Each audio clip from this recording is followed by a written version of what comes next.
หลวงปู่ดูวัดสแกเป็นอาจารย์ของพระครูบาบุญชุ่มเคยไปกราบท่าน15 ครั้ง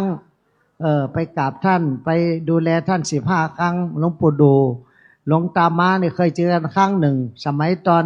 ยังไม่บวชเป็นพระละสมัยตอนเป็นเด็กๆละแล้วก็งานศพหลวงปู่ก็ไปเผาด้วยไปครูบาบุญชุ่มกับหลวงปู่ง่นหลวงปู่ง่นโสรโยก็ไปด้วยต่อไปจะเล่าประวัติให้ฟังอยากฟังไหมประวัติครูบาบุญชุ่มอยากฟังจะเล่าให้ฟังนิดหนึ่งพระครูบาบุญชุ่มญาณสังวโรเกิดในตระกูลทาแกงบิดาชื่อว่าพ่อคำล่าพ่อล่าทาแกงพ่อคำล่าทาแกงมารดาแม่ชื่อนางแสงล่ากันทดาไม่ใช่นามสกุลคุณพ่อใช่นามสกุลคุณแม่นั่นแหละแล้วก็เราเกิดมาได้6 เดือนคุณพ่อคำล่าได้เสียชีวิตด้วยโรคกระทันหันอายุ25คนพ่อคำล่าได้เสียชีวิตครูบาพ่อจำหน้าพ่อไม่ได้แล้วก็คุณแม่อายุ53สิ้นบุญไปแล้วสูบบุหรี่เยอะเกินไปเป็นมะเร็งตายสูบบุหรี่เยอะ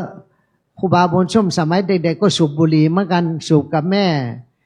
เวลาบ้านเราไม่มีไฟต้องไปจุดไฟบ้านคนอื่นมาถึงกลางทางก็สูบบุหรี่มาครึ่งทางมาถึงบ้านก็เหลือแค่ครึ่งเดียวสูบบุหรี่กับคนแม่อายุ6 ขวบ7 ขวบพออายุนึกได้แล้วอายุ8 ขวบกว่าก็ไม่สูบบุหรี่ละคนแม่สูบตั้งแต่เราไม่เกิดสูบบุหรี่อย่าสูบบุหรี่เยอะอย่ากินเหล้าเยอะอย่ากินสุรายาเมาเกิดมาเป็นมนุษย์ให้มีดี3 อย่าง1ใจดีพูดตามนะเกิดมาเป็นมนุษย์ให้มีดี3 อย่าง1ใจดี2พูดจาดีๆ3ทำสิ่งดีๆจะได้ของดี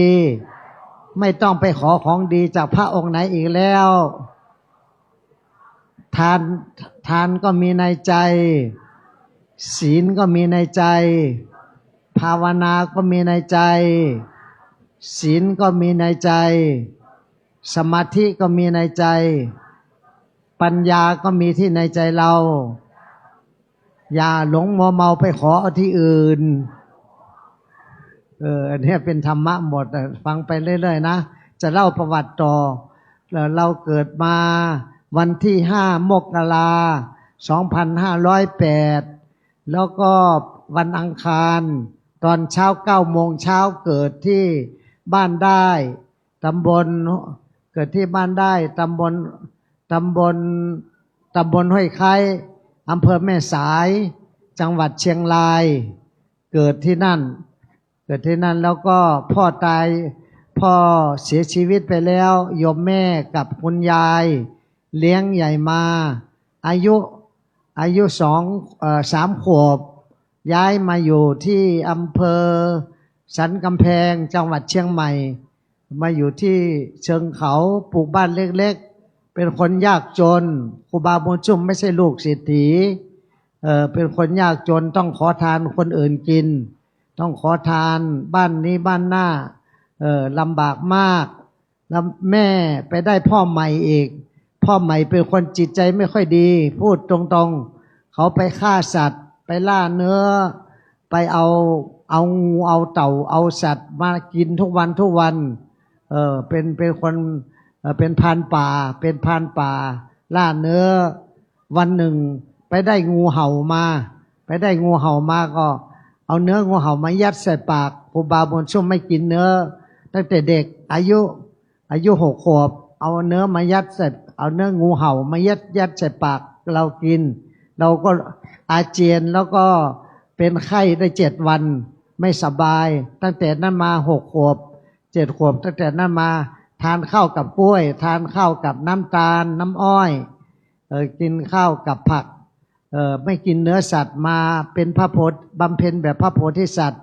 ไม่กินสัตว์มาตั้งแต่6 ขวบ7 ขวบแล้วจนถึงปัจจุบันนี่ต้องกินอาหารเจภาษาจีนว่าซื้อจ่ายภาษาจีนซื้อจ่ายคือกินเจแล้วก็อายุตอนนั้น แม่ไปได้พ่อใหม่ มีน้องเกิดมาอีก3 คน จะเล่าประวัติสั้นๆถ้ายาวเนี่ยเล่าทั้ง7 วัน7 คืนก็ไม่จบยาวเกินไป จะเล่าสั้นๆแต่ตอนนี้ คุณพ่อคนแม่ได้พ่อใหม่ ได้พ่อสืบพ่อน้าก็มีลูกอยู่3 คน คนหนึ่งชื่อว่าชายแดงชื่อวีนัทชัยวงศ์คำนามสกุลชัยวงศ์คำแล้วก็น้องชายพ่อใหม่เขาก็เป็นอีกพ่อหนึ่งเป็นชาวพม่าเป็นชาวเมียนมาเป็นพ่อค้าไม่สักเป็นเศรษฐีมาได้พ่อนี้แล้วก็เกิดมาได้ลูกชายคนนี้ชื่อว่าชายแดงแล้วก็ได้น้องสาวอีกคนหนึ่งชื่อนางเอิงฟ้าอายุ3 ขวบสุนัขหมากัดตายสุนัขกัดตายตัวเล็กกับสุนัขกัดตายไปน้องสาวคนโตน้องสาวคนที่2ชื่ออ้อมใจยังอยู่ปัจจุบันนี้ยังไม่ตายยังอยู่ น้องสาวคนที่2ตอนนี้มีอยู่3 คนพี่น้อง3 คนก็3 พ่อครูบาบุญชุ่มในพ่อชื่อพ่อคำล่าน้องชายในชื่อว่าพ่อคองมองอีกคนหนึ่งน้องสาวชื่อว่าพ่อบุญสมมี3 พ่อแม่ของพระครูบาบุญชุ่มเนี่ยมีแฟนมีผัวมีสามีอยู่19 คน 19 คนหนึ่งตายคนหนึ่งเกิดเปลี่ยนกันไป19 คนมีสามีเนี่ยมีเยอะขนาดนั้นเอาคนไหนก็ตายเอาคนไหนก็ล้างกันเปลี่ยนกันไปเรื่อยๆเลยรวมทั้งหมดครูบาพ่อมานับดูมี19 คนมีสามี19 คนมีวิบากกรรมไว้ตอนนี้กลับมาเกิดเป็นน้องสาวชื่อน้องพลอยนี่แหละจะกลับมาเกิดอีกแล้วแล้วมาได้สามีมีลูกน้อยแล้วติดทุกข์อีกการเกิดก็เป็นทุกข์การแก่ก็เป็นทุกข์การเจ็บก็เป็นทุกข์การตายก็เป็นทุกข์ต้องวนเวียนเปลี่ยนไปเปลี่ยนชาติไปอย่างนี้ในโลกวัฏสงสารต้องเกิดแก่เจ็บตายเราต้องพิจารณาทุกวันว่าเรามีความเกิดเป็นธรรมดาไม่ลงพ้นความเกิดไปได้เรามีความแก่เป็นธรรมดาไม่ลงพ้นความแก่ไปได้ตอนนี้แก่หน้าเหี่ยวหมดแล้วผมก็งอก ฟันก็หลุดไปซีกหนึ่งฟันก็หลุดไปหมอมาบิดเอาออกซีกหนึ่งแล้วฟันผุเรามีความแก่เป็นธรรมดาไม่ลงพ้นความแก่ไปได้เรามีความเจ็บไข้เป็นธรรมดาไม่ลงพ้นความเจ็บไข้ไปได้เรามีความตายเป็นธรรมดาไม่ลงพ้นความตายไปได้เนี่ยเราต้องพิจารณาทุกวันแล้วก็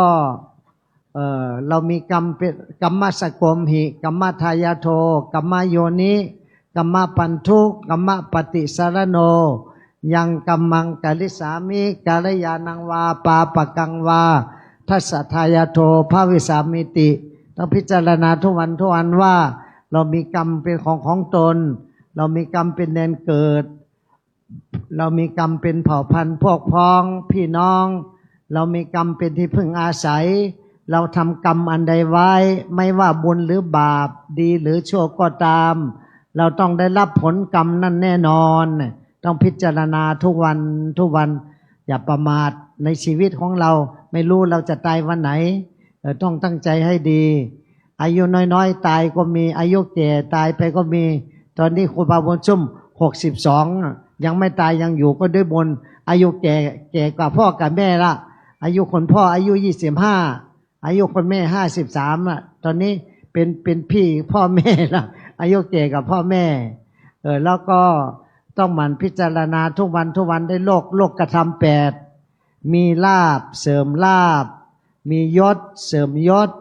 มีสรรเสริญมีนินทามีสุขมีทุกข์เป็นธรรมดาในโลกนี้ต้องได้เจอความทุกข์เหมือนกันในโลกนี้พิจารณาทุกวันว่าจะเล่าประวัติมาเล่าโลกธรรม8เลยเล่าต่อสักนิดนะตอนนี้มาเกิดมาได้น้องสาวคนเล็กชื่อนางอ้อมใจตอนนี้ก็มีสามีมีลูกฝาแฝด2 คนมีหลานมีเหลนแล้วตอนนี้มีเหลนละแล้วก็พระครูบาบุญชุ่มเรียนหนังสือ จบแค่ป .3 อ่ะจบป .3 ครึ่งป .3 ครึ่งแล้วก็ครูเขาเอาออกโรงเรียนออกโรงเรียนทั้งหมดทั้งกลุ่มจบเขาก็เลยเขียนว่าจบป .4 ได้ใบสุทธิโรงเรียนจบป .4 อายุ11 ขวบอายุ11 ขวบกับ3 เดือนไปบวชเป็นสามเณรน้อยจนถึงปัจจุบันอายุ63ก็พรรษาก็จะเข้า40ละพรรษาจะ40อายุ60อายุ62 ครึ่งแล้วก็ไปเผยแผ่พระพุทธศาสนาไปอยู่ประเทศพม่าไปเมียนมาไปอยู่ประเทศจีนไม่เอาไปอยู่ประเทศจีนไปอยู่ประเทศลาวไปอยู่ประเทศกัมพูชาแล้วไปอยู่ประเทศภูฏานไปอยู่ประเทศจีนไปอยู่ประเทศอังกฤษไปอยู่หลายที่ไปอยู่ไปเผยแผ่พุทธศาสนาหลายบ้านหลายเมืองจนถึงอายุแก่จนป่านนี้แล้วอีกไม่นานก็จะตายแล้วจะขออยู่อีก5 ปีพอละขออยู่อีก5 ปีก็อยากตายไม่อยากตายมันก็ตายเองของมันถึงเวลาตายก็ตายไม่ถึงเวลามันก็ไม่ตายกลัวตายก็อย่ากลัวตายทำใจเป็นกลางไว้ทำใจเป็นครึ่งเหมือนพระพุทธเจ้าสอนว่า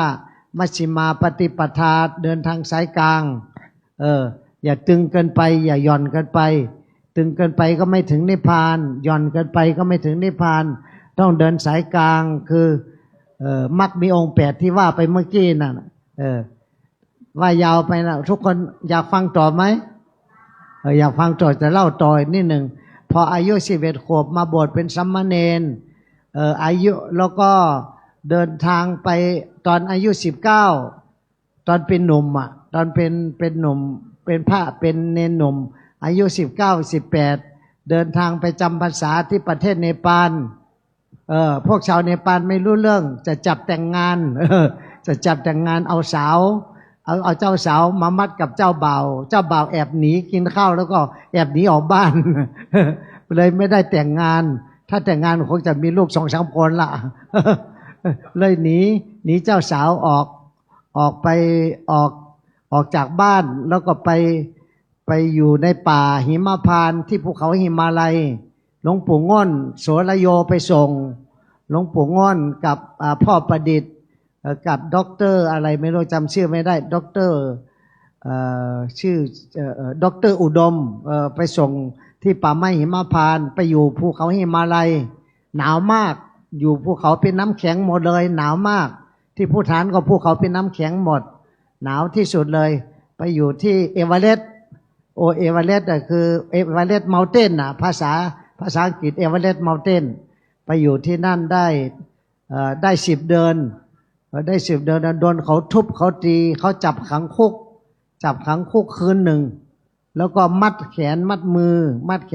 แล้วก็เอาหน้ามุดขี้ควายมุดขี้ควายจับแขนลำบากมากอธิษฐานจิตสวดคาถาทุกอย่างขอบุญมาช่วยถ้าไม่ถึงเวลาตายก็ขอให้เขาปล่อยเราเทวดาก็เลยมาแกะเชือกมัดมือออกแล้วก็สวดคาถาพระแม่กวนอิมอมนะโมไต่ซื่อไต่ปุยเกี้ยวโคเกี้ยวหลังปองไตเหลี่ยงกั้มกวนซีมบทศักดิ์สวดคาถาพระแม่กวนอิมเชือกก็เลยหลุดออกก็เลยพังประตูคุกขังน่ะพังประตูคุกขังออกมาแล้วก็เอาจดหมายของพระสังฆราชเนปาลยื่นให้เขาดูแล้วเขาก็เอานำไปส่งป่วยเป็นไข้มาลาเรียขึ้นสมองไม่ค่อยรู้ตัวเขาก็นำเอาไปส่งที่เมืองหลวงกัดมันดุจากเมืองโปกคล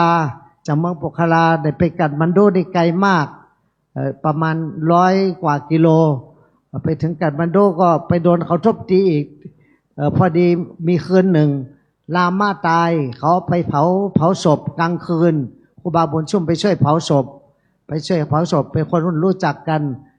แล้วก็คนขี้เมากินเหล้าเนี่ยทุบตีปากออกเลือดเป็นเลือดหมดเลยทุบตีลำบากมากแล้วก็มีพระองค์หนึ่งมาจูงแขนขึ้นกลับไปที่วัดแล้วก็เขาก็โทรศัพท์มาประเทศไทยให้มารับเอากลับจากประเทศไทยประเทศภูฏานไม่ใช่ประเทศเนปาลถ้าไม่กลับไปเดี๋ยวตายที่นี่จะลำบากเพราะว่าไม่รู้สึกตัวแล้ว ไม่สบายตอนนั้นเป็นไข้ขึ้นสมองไข้มาเรเป็นไข้มาเรตั้ง39 ครั้ง39 ครั้งตอนนี้มีภูมิคุ้มกันละยุงมากัดก็ไม่เป็นไข้มาเรเป็นไข้มาเรตั้ง39 ครั้ง39เขาเกือบตายแล้วก็หลวงปู่ง่นก็ไปรับเอาหลวงปู่ง่นกับดร.อุดมคุณประดิษฐ์วิชาพาณิชย์ก็เลยไปรับจากประเทศเนปาลมาประเทศไทยมาที่โรงพยาบาลเขตร้อนโรงพยาบาลเขตร้อนมารักษาโรงพยาบาลเขตร้อนแล้วก็ไม่หายก็ไปรักษาต่อที่โรงพยาบาลสวนดอกเชียงใหม่ไปรักษาไข้มาเรแล้วก็เขาเอาไปเข้าคอร์สจิตเวช ไปเข้าคอร์สจิตเวชก็ดีขึ้นฟื้นฟูจิตใจดีหายดีแล้วก็อายุ20จะย่าง21ก็บวชเป็นพระอายุ20กับ3 เดือนบวชเป็นพระที่วัดสวนดอก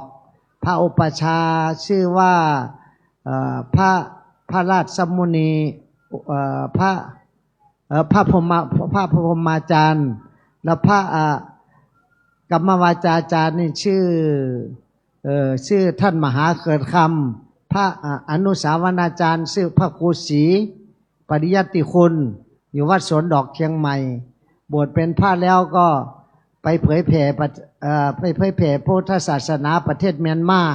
ไปสร้างวัดสร้างวาสร้างบุญไปเผยแผ่ไปประเทศจีนไปประเทศไต้หวันไปประเทศอังกฤษไปประเทศเนปาลอีกแล้วก็ไปลุมพินีไปสถานที่ประสูติสถานที่ตรัสรู้สถานที่เทศนาธรรมไปที่พระพุทธเจ้าปรินิพพานไปพุทธคยาตั้งแต่สมัยเป็นเด็กอายุ15 ปี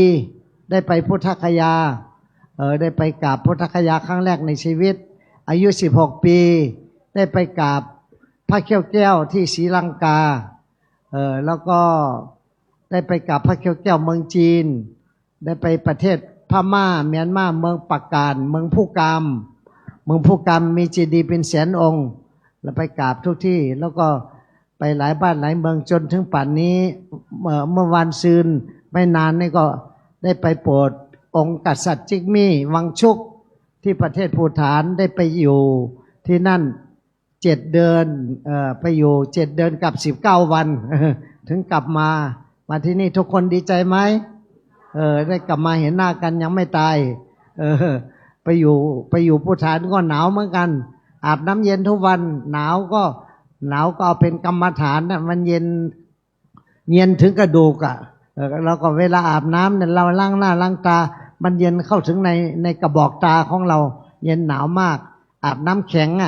น้ำแข็งละลายลงมาแล้วก็เอามาอาบน้ำแม่แล้วก็ไปโปรดกษัตริย์จิมมี่ก็ดีใจแล้วก็ไปถวายเงินสร้างพระเจดีย์3 ล้านสาธุอะไร3 ล้านเงินไทยไปถวายพระแก้วอันหนึ่งถวายพระอายุ 1,200 ปี1 องค์แล้วไปถวายพระแก้วเจวารี่ราคา5 ล้านนี่ก็ถวายกษัตริย์จิมมี่ทุกคนให้สาธุอนุโมทนาจะเล่ามากก็จะยาวไปหิวข้าวมาแล้วขอเล่าแค่นี้เดี๋ยวค่อยคุยฉะนั้นขอเมตตาให้ทุกคนจงมีความสุขความเจริญปรารถนาสิ่งใดให้สำเร็จอธิษฐานนั่นแหละให้สำเร็จสมความมุ่งมั่นปรารถนาทั้งทางโลกทางธรรมตลาดเท่าเข้าสู่พระนิพพานด้วยเถิดสาธุ